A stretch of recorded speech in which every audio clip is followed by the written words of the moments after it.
going on there, guys? We back with another one, and today I want to talk about this topic that Matt Barnes and Stephen Jackson covered. Now, Matt Barnes goes a little bit more in depth, but first I'm going to show you the clip of what they both had to say about the progression of media in 2024. You know, you look at the Katt Williams interview with Shannon, that thing has knocked down so many barriers, and you look at Stephen A., he's branched off and got his podcast. He saw Pat McAfee get all that money. He kind of jumped off of what he used to say about, oh man, I just want to see how to get my bosses more money and how can I get some of it. That don't seem to be his mindset no more. And that's funny how that changes when you see someone else bring in something that they can negotiate. So you're seeing more content creators and media personalities move into that direction. And these guys are talking about ultimately how this is going to end, you know, those force-fed ESPN FS1 shows. I love what Pat McAfee did here because for so long, obviously, with all due respect for ESPN, I had a good run with them. That is the machine. But the days of the suits is coming to an end. We're very thankful for the ESPN folks being very hospitable. Now, there are some people actively trying to sabotage us from within ESPN. Funny. More specifically, I believe Norby Williamson is the guy. The new media is going to outweigh the bullshit in the suits. I had a situation where, you know, where I basically called out, what's the dude's name? They say he always got the stories, man, all the time. WOJ. Yeah, I was on air with him, and he did some bullshit with Jimmy Butler, and Jimmy Butler called me right there, and I told him online, I said, "Man, you lying." And that's why I ended up not getting paid. That's why I ended up not working there. Now, I feel him, bro, because you don't know what to say. You don't know when you can be yourself these days. If I got to go out being myself, then so be it. I can live with that. That was my situation with ESPN. I got politicked out over some bullshit that went down. You know, Stephen A. Smith is coming up soon, and there's a lot of talk, sis. If they don't break him bread like they breaking other people bread, he might go independent. Pat McAfee's the biggest thing smoking. Does he really need the machine behind him anymore? So you always got to respect the people that paved the way, but at the same time, this talent, the content is outgrowing the old school bullshit, the old politics, the sneak dissing, the whispering behind your back and shaking your hand and smiling in your face. All that shit is out the window, man. 2024, motherfuckers is coming clean. Good luck. What up, man? Coming to the end of the second week of 2024. 2024 started off with a splash. I think all that Diddy shit at the end of the year got people not afraid to speak up and speak their truth, speak their mind. I guess before it was snitching or before it was telling or whatever term you want to use, but motherfuckers are just telling their story now. Katt Williams got on a pod and aired out a bunch of people. Some of it truthful, some of it's his truth, some of it probably a little fiction, but aired out people. Got the Epstein list. It's wild, man. 2024 motherfuckers is out here. They not dealing with it, not going no more. Got McAfee calling out some executives at ESPN. Like, I think there's a shift in the media. I think there's a real shift in storytelling now.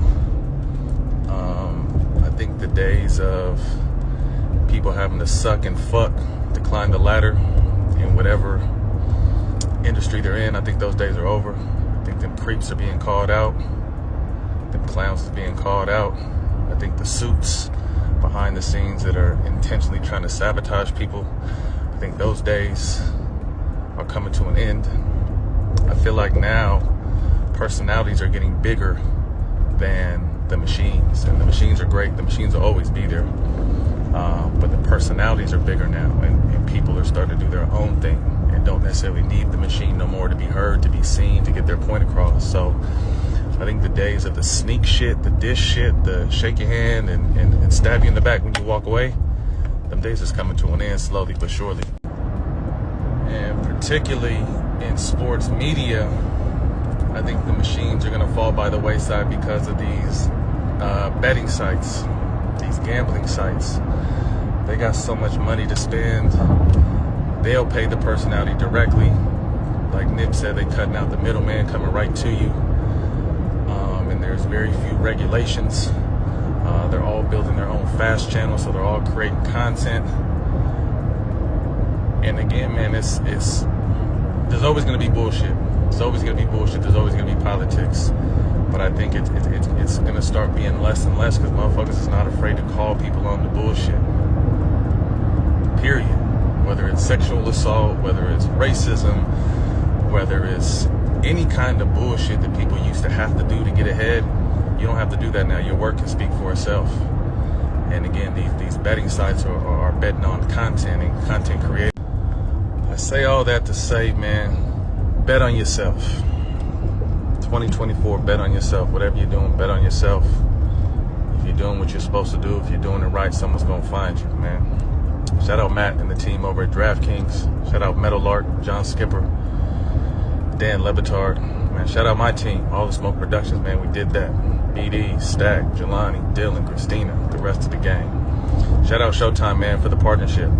3 years ago, 4 years ago, you bet on us, and you bet right. Man, shout out Paramount, too. You know, rarely in this business when you leave and go somewhere else do you get all your IP and everything you created. And Paramount did that for us. They gave us back our archives, everything we created, the pages, the content, everything is ours. And that's dope. But when you run clean business and move the right way, good things happen to you. So 2024, man, bet on yourself.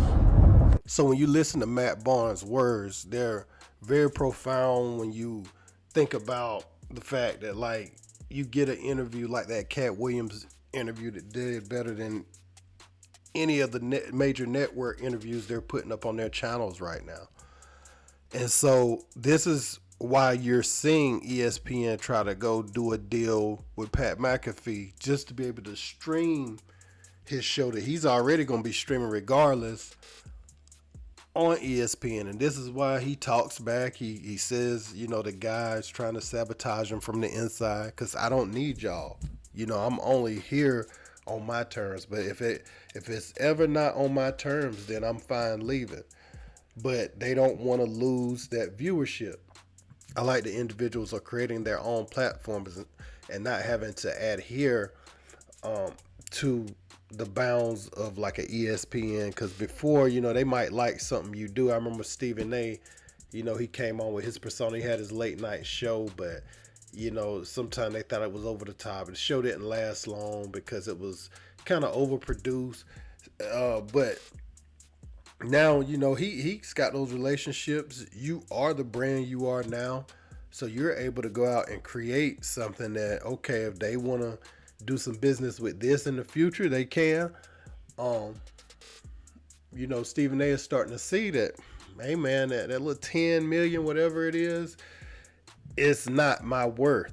You know, it's a lot of money to people that ain't got money, but when you start to look at his sweat equity for that 10, it's over the top. And I would be shocked, you know, in 18 months if he does come back to ESPN. But I like that the major companies, FS1, all of them are shaking in their boots because these guys, they have the culture. And the market can become oversaturated, but you can kind of tell the podcasts that are doing pretty well, you know, by the way they lay it out, their interviewing skills, not just kind of talking about any and every old thing. That works for Gilbert because they have like a barbershop basketball talk, you know, type audience. So, and it works for them. They got the right cast and everything. People be getting on McCants, but you need that perspective too, you know, to make it all work. So it's entertainment at the end of the day. You seeing Shaq, Melo, all the players getting into it. LeBron Ben had his, you know, you seeing football players, Micah Parsons, Draymond Green, basketball. You seeing the Kelsey boys, they got them a podcast. So there's really no need for certain media pundits, you know, to even try to reveal things or tell a story a certain way after a game, what happened in the locker room, none of that. Because if these people want to go on their platforms after the game and disclose what happened, you can hear it from the horse's mouth. That's going to put some writers out of business too, that was making up stories all these years and was leaving stuff to our imaginations. They're going to have trouble finding work too. So, ESPN is going to end up having a partner with more of these brands going forward, and I think that's good, man. I think that's fair, and I want people that are in a position to own their content and to lease it out, to these networks. Hopefully more people do that. But let me know what you guys think in the comments. Don't forget to like, share, and subscribe. Till next time. Peace.